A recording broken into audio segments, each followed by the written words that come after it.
এক লোক তার ব্যান্ড নিয়েও গাড়ি পরিষ্কার করছিলেন।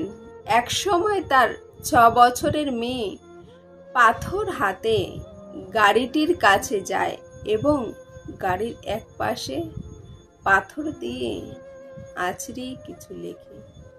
লোকটি যখন দেখতে পায় তার মেয়ে গাড়ির গায়ে আঁচড় কাটছে, তখন সে রাগে হিতাহিত জ্ঞান শূন্য হয়ে পড়ে এবং মেয়েটির হাতে আঘাত করে।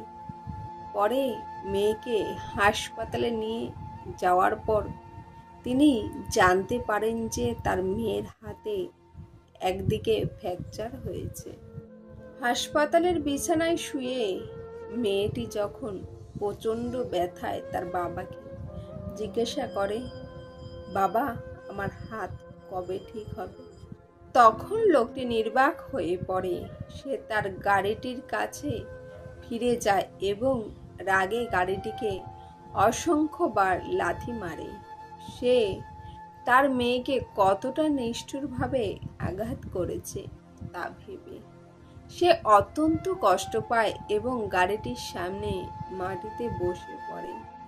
এক সময় তার চোখ যায় গাড়িটির যেখানে তার মেয়ে পাথর দিয়ে আঁচড় কেটেছিল সেখানে লেখা ছিল, বাবা, আমি তোমাকে ভালোবাসি।